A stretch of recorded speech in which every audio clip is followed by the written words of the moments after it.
What is the creation? How did it get inside of our bodies, and how did our bodies come out of it?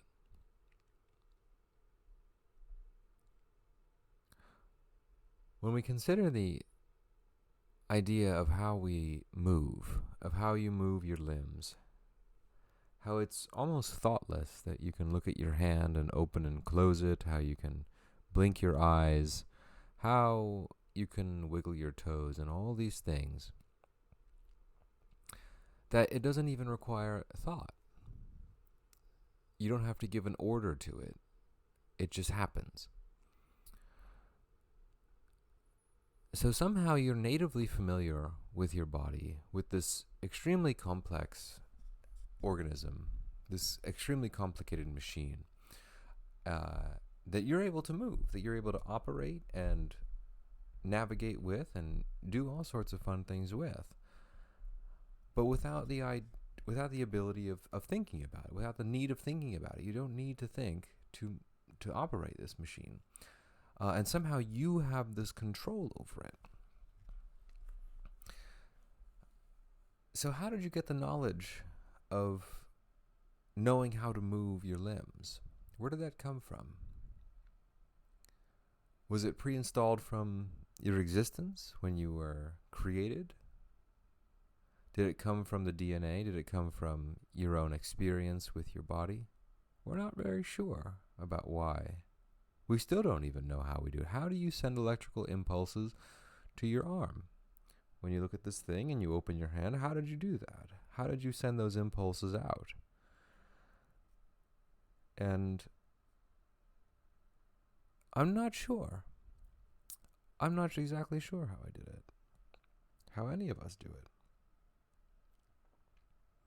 If you're familiar with that process, let me know. But we have this idea of things called willpower, which is beautiful conceptually, that we can think in our own mind and we understand the concept of willpower. And yes, it is a beautiful concept of I have control over this thing and I can express and experience things, and it's me that's doing all these things. And through willpower, that's how we move our body. We move our body through will. But what is this concept? What is the concept of will? And that's the mystery, is that we don't necessarily know how we move our bodies. We don't necessarily know why we react to things in certain ways. Why is it that some people like the taste of Caesar dressing over the taste of a vinaigrette? No, I mean, obviously Caesar dressing is just simply better, but there's still some people who like the vinaigrettes. They're their own thing.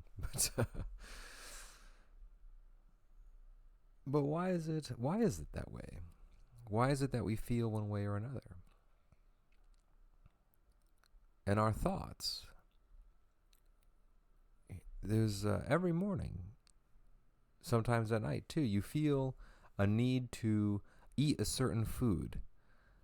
Sometimes you feel like having pizza. Sometimes you feel like having Chinese food. Sometimes you feel like having breakfast for dinner.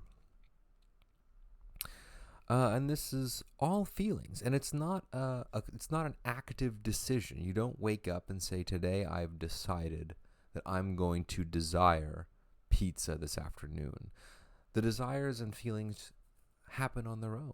Like when you're looking at a menu of a restaurant, you compare your internal feelings with the menu and determine which one of those menu items are going to satisfy your internal feeling. But mind you, that internal feeling is not a feeling that you've decided on. It's a feeling that you're experiencing.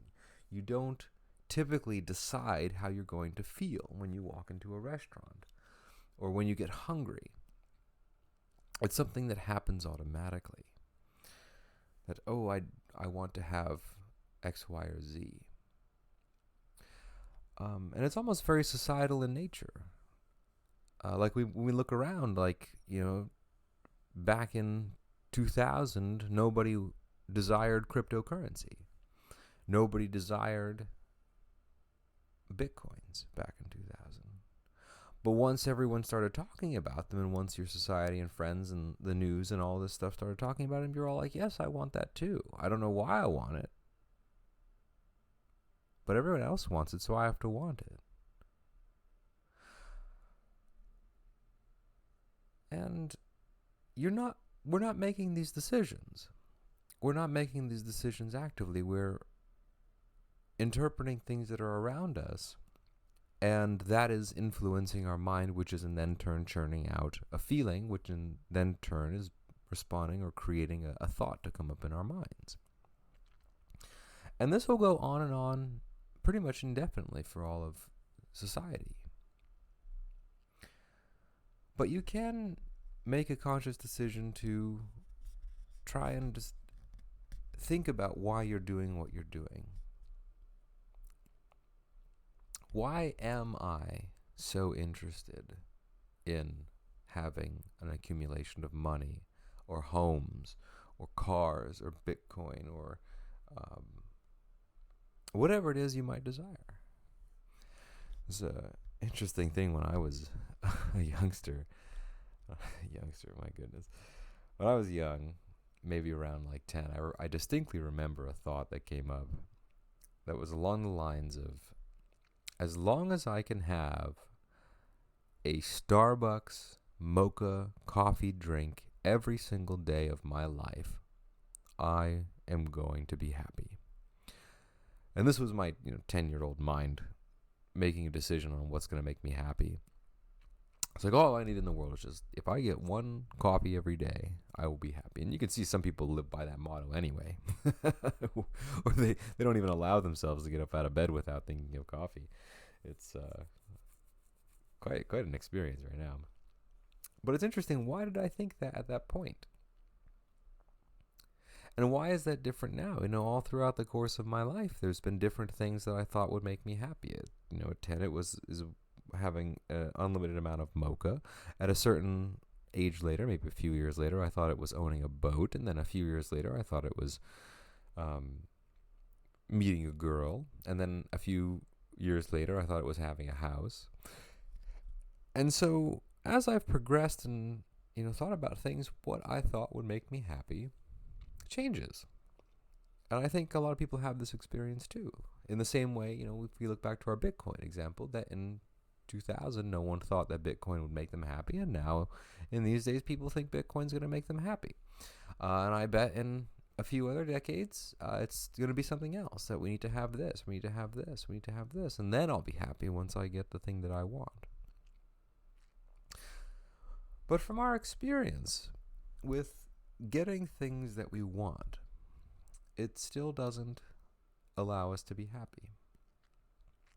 Like, imagine in your own life, on how many meals have you had that have really satisfied your desire, that you're like, I really need to have tacos right now. I really need to have some fresh Kung Pao chicken.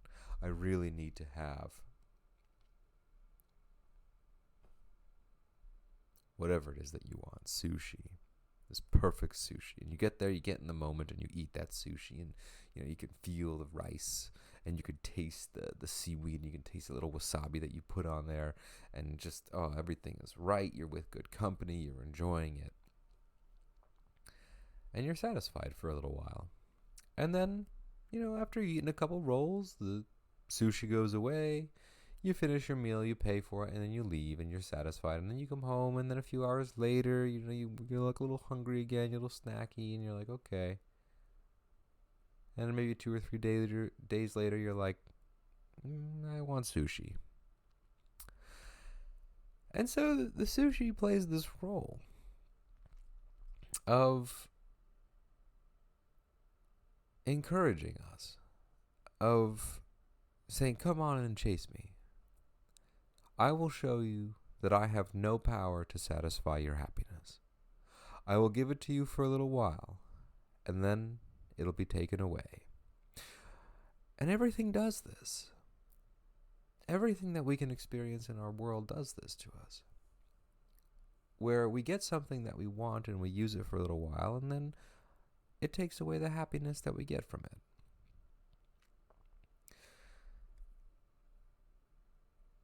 It's like the experience of buying anything new, that you buy something new, you enjoy it, and then it just either sits in a corner, or if it's something you use actively every day, you don't think about it anymore. You don't think about the same joy you had when you first opened it. And then you're wondering, well, why am I not feeling this joy anymore? I want to feel this joy again. I like the feeling of that joy. And so then you go on whatever your favorite shopping site is, maybe your favorite outlet store or who knows what, and then you go get something else. And that's going to give you the same kick again. Just for a little while, though. And then once you've had it for a while, and then, it sits away for a little bit, maybe you take it out once every couple of months and you're excited for those few hours or so, then it sits away for a little while again. But almost everything, granted there's always going to be exceptions. Maybe there's somewhere out there where someone enjoys something indefinitely, and there's always going to be exceptions. But for the most part, this is the reality of it, where we get things, we enjoy them, and then they disappear. And then we forget about it, and we want it again and again and again.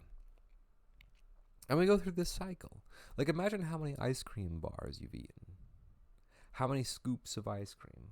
How many times have you eaten that steak, that hamburger that really satisfies you? And how many times in the future do you plan on doing this? Imagine, I'm going to have to eat another 3,000 burgers in my whole life. And knowing that each one of those 3,000 burgers is not going to satisfy me. I see them all lined up in my future. There they are. Right there, 3,000 of them waiting to be eaten. And with the promise that none of them will give me lasting happiness. We're here to satisfy you, and then guess what? Then you have to eat the next one to get happy. And this is going to be our whole lives with everything. That we're always going after the next and the next and the next and the next and the next thing. But it never gets there. My dad always likes to call it the hamster wheel. The hamster's cooking and cooking and cooking and cooking and cooking. He's not getting anywhere. But is that the purpose of our lives, of our existence, of our reality? Of being a human being, is this the purpose? To collect things, collect sensations, and have them in ourselves, feeling them in the moment, and then having them disappear again and again and again. Slight variations every time. Sometimes it's different companies, sometimes different locations, sometimes it's a different whatever. And so the experience is always slightly different, which keeps it interesting because, if it was the same thing, just the same exact thing over and over, we would, that's why a lot of video games eventually die out and people stop playing them, because it is the same thing over and over. But when there's slight variations, we can tolerate it for a lot longer. But even with slight variations, over time, it still gets boring. It still doesn't give us that same thing, that same experience that we want. And that's the tough thing. That's the really tough thing. Is that eventually everything that brings us joy is going to leave us unsatisfied. And is that what you want? Is that what we really want in life? Is that do we want this from being human beings? Like, we've been given this gift of a amazing machine that we have some semi-control over, at least seemingly so.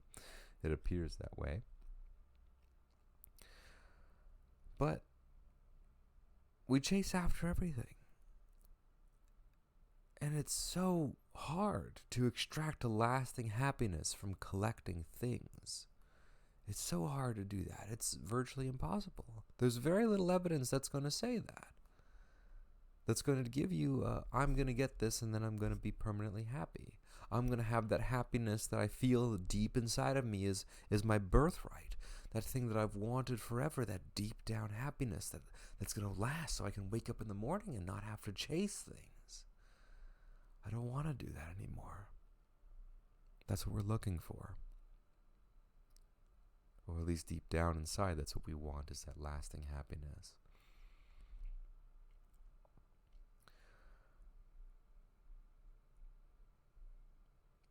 And what is that? then what is that? How do we get that thing that we want?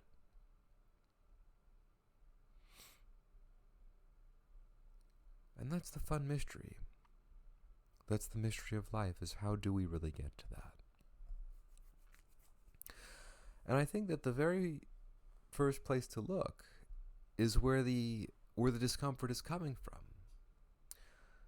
So we have this discomfort inside of ourselves of not being satisfied with everything, or not being able to be satisfied for long. So we have this continual sensation. This sensation is arising from us on the inside.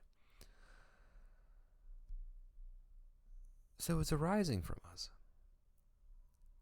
So I think the place that we have to start looking for an answer is also where the issue is arising from inside of ourselves. We have this problem coming in from the inside, and we have to go back in and say, okay, problem, let me look at you. Let me see what this problem's about. We pick up that problem on the inside of our minds and turn it around left and right. Okay, what's on this side? What's on that side? Where's it coming from? Oh, there's a little jagged edge over there. Okay, my emotional state looks like it has some things that need to be worked on. But the problem is sitting inside of us, that we are under some expectation that the world around us has an ability to satisfy the world that's inside of us. That the external world is somehow able to satisfy the internal world. And it's not really the case, even though we want to believe it to be the case. It has some relevance, yes, it does. It definitely is relevant because we exist in this realm. We see things outside of us, and things do exist outside of us. It's a very big reality. But the things that we're feeling are internal.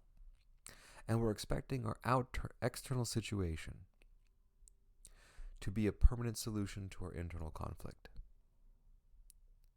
And it's just not going to be the case. It's not going to be the case.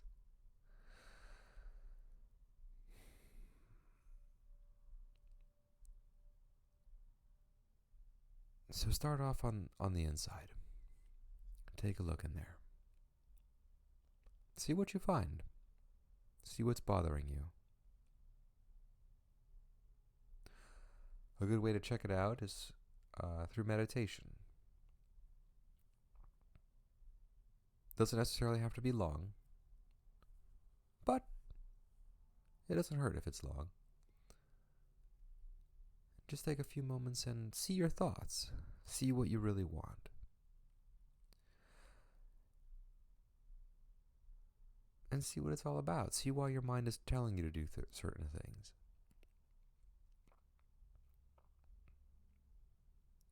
And is it really gonna... Is it really... Well, scrap that. See what's inside. See what it tells you.